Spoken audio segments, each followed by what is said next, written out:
Om Shanti, Shanti, Shanti.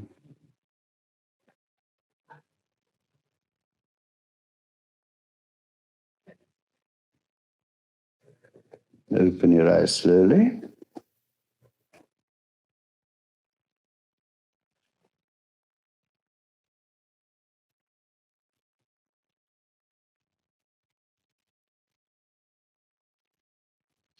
Namaste. Namaste.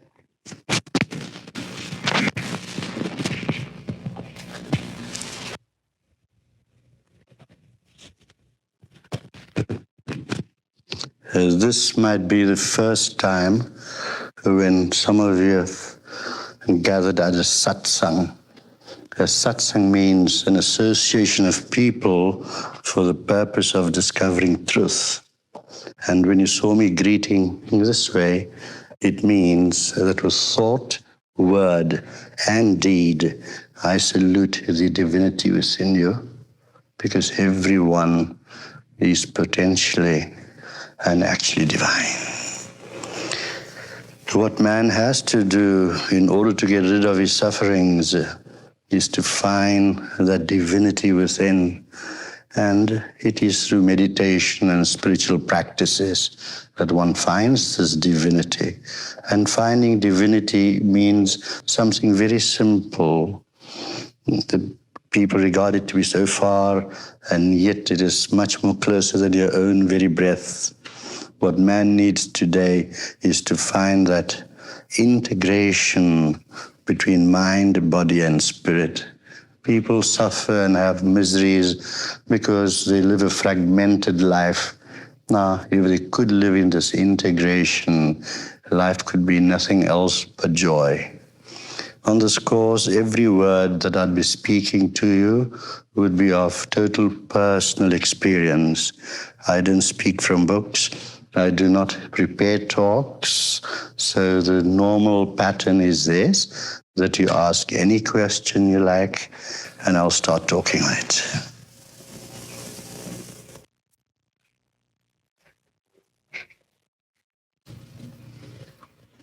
The lull before the storm. Mind you, we do need the lulls and the storms, or else this world will never function.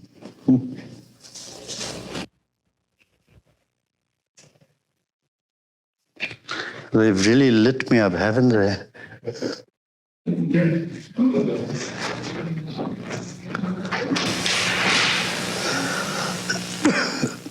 The answers are based on the level of the question. And the more deeper you go, the deeper will the answer be. I would like to know, what is God? You'd like to know what is God? I see him in front of me, you. Everyone is divine. And what man observes is just the manifestation of the manifester. Because man functions only with his five senses, and the five senses are very limited, because normally we use a very small fraction of our minds. The fraction is so small that Einstein, who was regarded to be a genius, only used 8% of his mind. Yeah. Now, the mind would have three levels. The conscious level that makes you think, and the subconscious level, which contains all your past impressions. And then you have the superconscious level of the mind, which is the universal mind. And every person has the ability, through spiritual practices, to reach the universal mind, or the superconscious level of the mind. Now, what is the superconscious level of the mind? There is only one mind. But we, because of our past experiences, actions, deeds, good or bad, have compartmentalized ourselves and which made us believe that we are individual. It is like you take a plastic bag of water and you put it in the middle of a river. Yeah? Now the water in the bag is just the same water that's in the river. But the sheath gives it the individuality. And then as more and more experience are gained, you add more and more sheaths to this bag until the water in the bag is not seen. And you forget your true nature, which is divine. Because functioning with the five senses, you do not see that inner self of you. For do the scriptures not say, and I would repeat this 1,000,000 times over and over again, seek ye first the kingdom of heaven within, and all else shall be added unto thee. So what is that kingdom of heaven within? That kingdom of heaven within is that divine, indefinable energy. I can talk to you about God. I can show you the path towards God. And the reason I can show you is because I've traveled that path and known God and have become one with Him. But you cannot explain it. The reason why you can't explain it, because explanation is normally from the conscious level of the mind, where the left hemisphere of your brain is functioning. And that left hemisphere of the brain is mostly analytical. Now, how can you analyze with a finite mind that which is infinite? For divinity of God is normally expressed as He. But really speaking, it's neither, I call it it. It's neither he nor a she. It is a very fine energy. Now, the knowledge of divinity can only come about experientially. Right? But to get that experience, a lot of preparation is required. And how does one prepare? Is to meditate, search within, spiritual practices, self-analysis, weighing pros and cons of how we live our lives, moral values, the do's and don'ts to a great extent. Fine. And then you reach the pure stage where you as the pure one then merge away into that purity which we call God. So, any person in this lifetime can have that experience if they are diligent enough. If they are not, then naturally they'll go on through all the sufferings which life holds for them. Really speaking, as I've said before, in some talk somewhere around the world, that there should be no suffering. And you will have no suffering at all if you make your life an offering. What do you offer yourself to?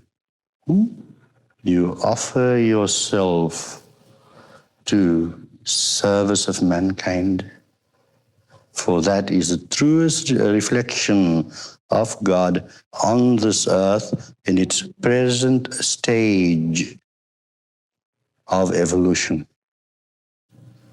So, by the service of man, you would be serving God. So therefore, there is no differentiation, and you can see the divinity in others if you first see the divinity in yourself. The analogy I like to use always is I could explain you the texture of honey. I could send it to a laboratory and have the chemical analysis, etc., etc. But you still will know nothing about honey. Your knowledge of honey will be peripheral. But when you taste the honey, then only would you know the sweetness of honey. Now, what's the sense of having a jar of honey on your shelf if you do not partake of it? Or eat it, taste it, and see how beautiful and sweet it is. And that very honey, that very divine energy that is there, sweetens your life. In that integration, you will find harmony. And what are you harmonizing yourself with? You're harmonizing your exterior self with your inner self, so that you function in totality, the body and the mind and that spiritual force within functions in totality.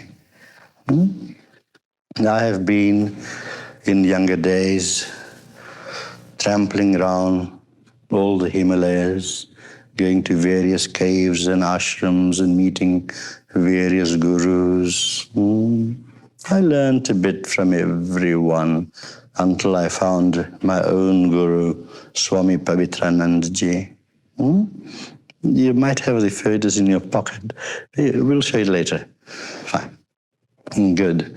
So, with the guidance of a true master, and you get a whole lot of bogus so-called gurus, because no man should ever speak of divinity if he has not experienced divinity himself. He has no right to do that. Take the example of university professors. They've studied every philosophy in the world to become a professor. Yet they are more muddled than all of you sitting here. You see? So that mental analysis, gaining knowledge is not enough. What man has to gain is through the path of knowledge, analysis, and inquiry, you gain wisdom. There's a great difference between knowledge and wisdom. Knowledge is a mental acquisition, while wisdom is not only knowledge, but also experience combined. So, man's quest, why does he want to find God? Why? Because he wants to feel happy. And all the theologies of the world has taught this, that it is only through divinity that you could find and achieve that peace. Therefore, we find our theology say, man, know thyself. No religion says, man, know God, because you cannot know him. Know thyself, and automatically you will know divinity. And then you could truly use the words of our Lord Jesus, that I and my Father are one. So here is the process. You proceed from duality, I and thou concept. And then you reach a qualified non-dualism, and then you reach non-dualism in its entirety. Duality, Jesus used to preach duality to the peasants that could not understand him too well. He used to say, pray to thy Father in heaven. Very good. That, in other theologies, it's called a bhakti yoga, the path of devotion. You got to have an object of devotion. And then Jesus goes on to say to people that would understand him better, he would say that divinity is like a tree, the trunk, and you are the branches and the leaves. That is qualified non-dualism. And then you reach proper non-dualism or monism, which would make you realize that I and he am but one. Now, I'm fond of making very revolutionary statements. God never created this world.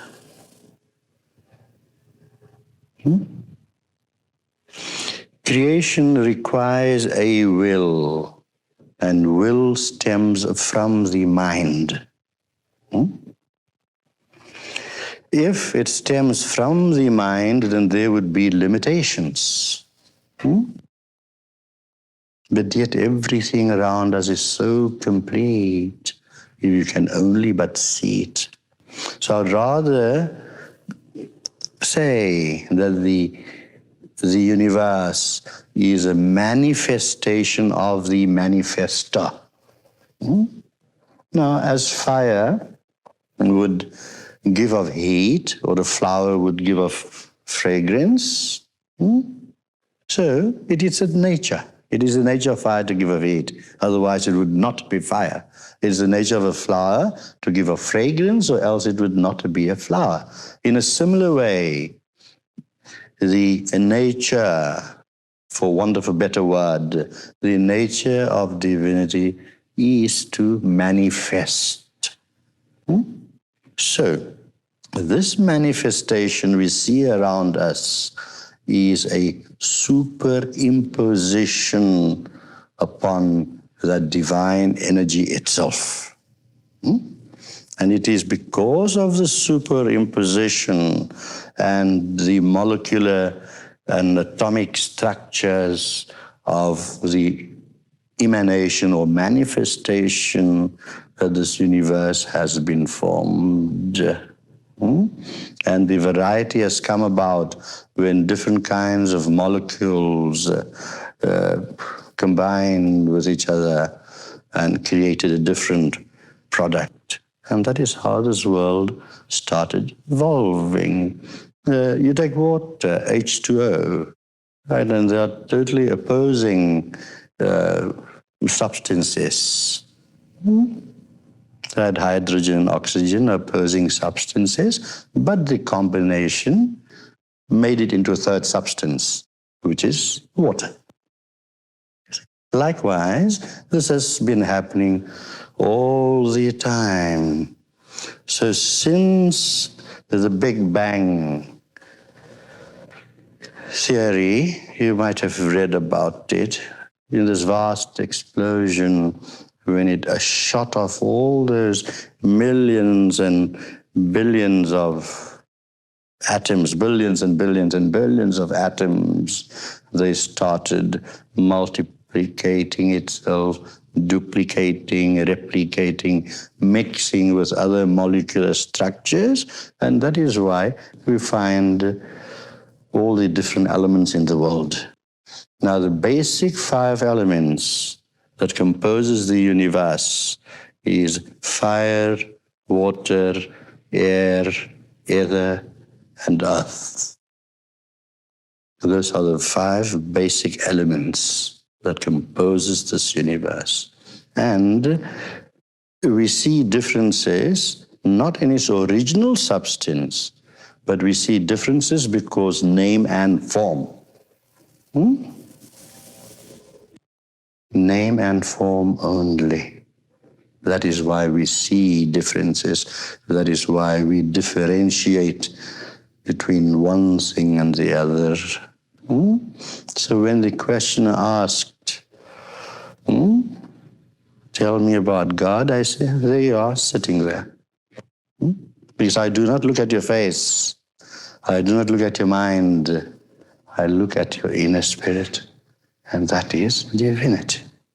And when man learns to look at the inner spirit of others, then only will you know the true meaning of love.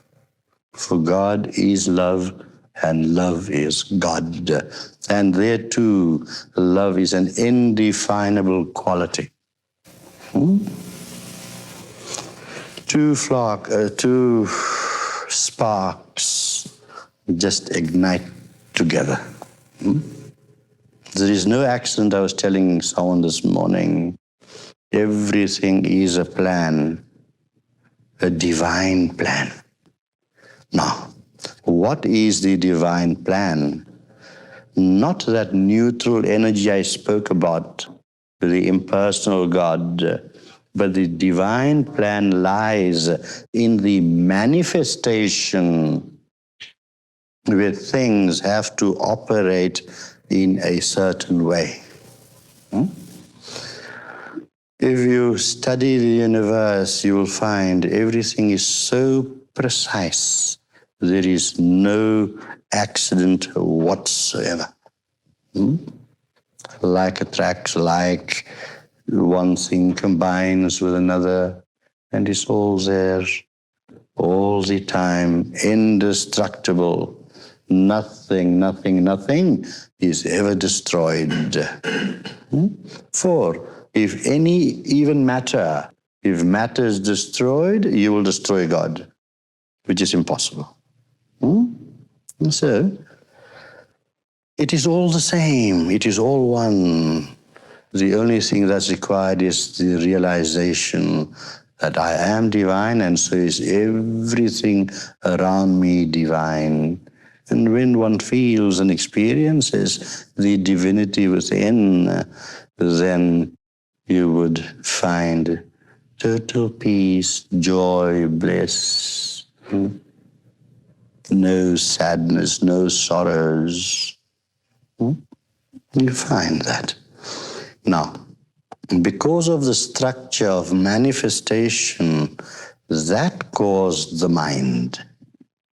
And that, at the highest level of the mind, which I mentioned before, the superconscious level of the mind, and there lies the first formation of how this universe began. And what did the mind do? What was the mind at that level of its total purity? It was sound. Right? First was the Word, and the Word was with God, and the Word is God.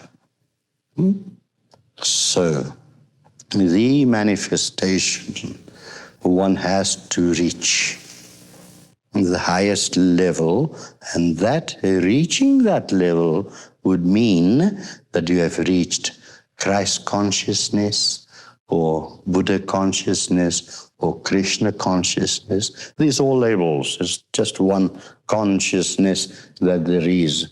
There is no separation. There can only be one consciousness. So to know God and to experience God, many things I will repeat over just to drive the point home. Right, one, through spiritual and meditational practices, which is based upon your inner vibrations. Right, you are nothing else but vibration. And anything you can touch, see, smell, this chair, this table, all of you are nothing else but congealed vibrations. So, if you are boiled down, mind, body, and spirit, you will only hear a sound, the primal sound, the word. Now, when a true spiritual master gives you practices, he goes into meditation on you and reaches that level of super consciousness and see your state of evolution, your emotional state, your physical state, and accordingly he will prescribe the practices that is needed by you. It is no sense having a shelf full of medicine bottles and trying one after the other. It could cause you great harm. It could kill you. But if you have a qualified physician to say, look, use that bottle of medicine, that will help you, and then the path becomes easier and smoother. That is how, this is for the new people that are here. This is how we work. Everyone is treated on totally individual basis. And the purpose is this. We want happiness. That's all we want. And the total bliss and happiness is nothing else but divinity. You come from divinity and you have to go back home. Why spend millions of lifetimes suffering when there's a direct path from the conscious mind through the subconscious and right to that superconscious level, which is the highest level of relativity, and then very spontaneously and automatically you enter the area of divinity and you live it. I don't believe in God. I don't. I do not believe in God. I live God. And that's what we want in this world. Living gods, not conceptual gods. If you study the various theologies, you'll find one religion will say that God's got 4 arms. Another one will say that he's sitting up on a throne up there somewhere. And with a couple of thousand bookkeepers writing down what Girish has done, what you have done, what you have done, and keeping a record. No such thing. That's a different subject. We'll go into it during the course on how karma works and how it functions. Good. So that is the reality of life.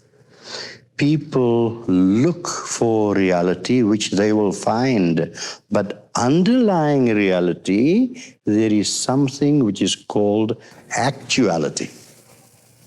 You go and see a magician show, and you find the magician doing wonderful tricks on the stage, sawing a woman in half. And then you'll find him disappearing elephants and motor cars. And to you it seems real. Yeah. But in your mind, you say to yourself, this is a trick. Right. That's the difference between seeing the reality of life and yet having in mind, yet being conscious that this is not actuality. So what we do is proceed from our conceptions of divinity to actual experience of divinity. And then we can say, well lived this life, well lived.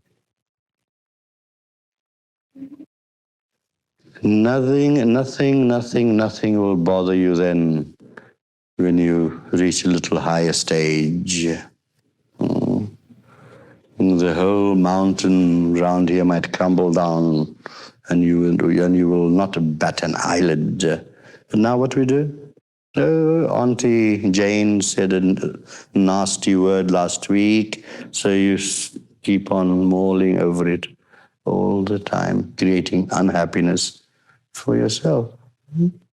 And in most probability, Auntie Jane might have forgotten what she had said.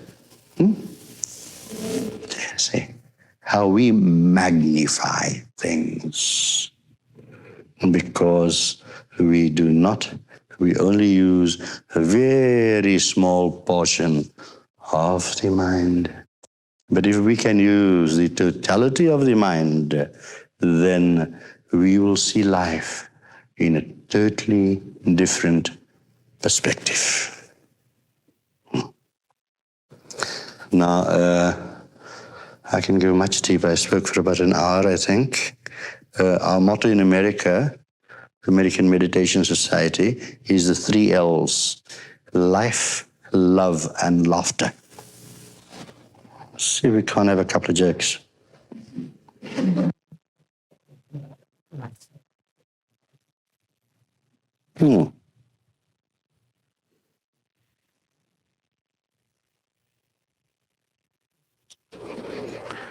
You know, in Ireland, this man went to a restaurant and he ordered asparagus. So the waiter says, "We don't sell sparrows, but how did you name my name was Gus?" And then this other fellow was a confirmed atheist. You know, he says, "I am an atheist, thank God."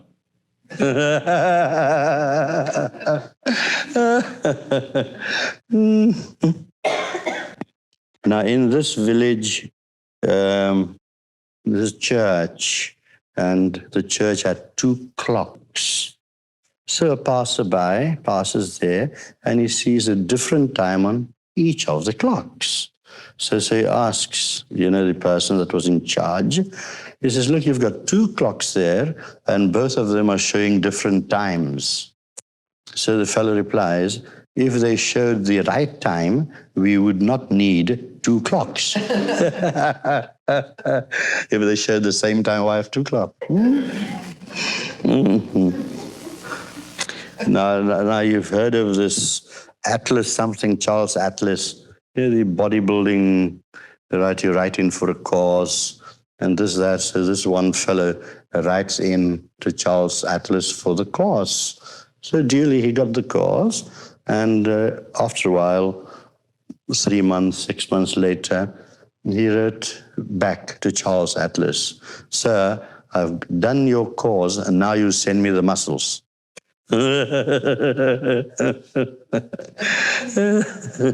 Un momento.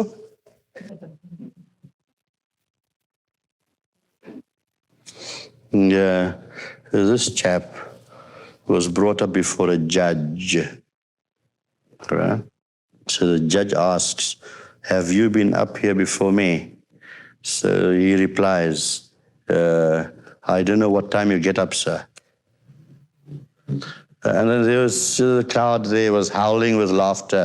So the judge says, "Order, order, order." And he bangs his gavel. Is that what he called it? Yeah, he bangs his gavel. "Order, order, order." So this guy says, 1 pint of bitters.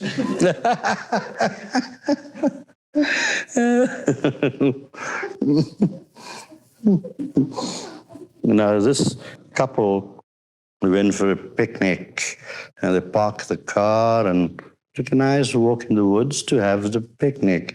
So the wife remembered. She says to her husband, "Darling, did you put the keys away safely?" So he replies, "Yes, I've locked them in the boot."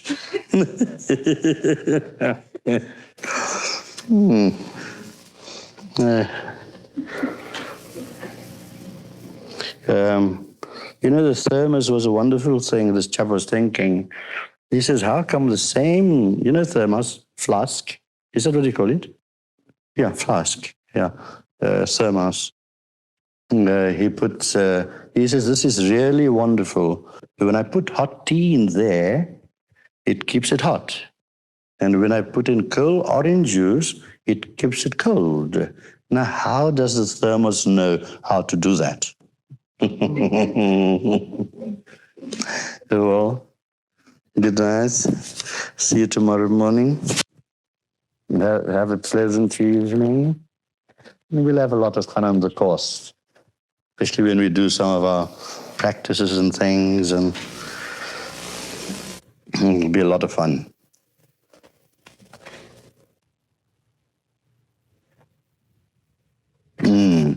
The victorious H2O is nice. You see, because what we normally do on every course, we have one session where we call it a rapid fire question and answer session, where anyone You can ask any question they like, even how to bake a cake or whatever you want. Okay, so we leave it for that. Good.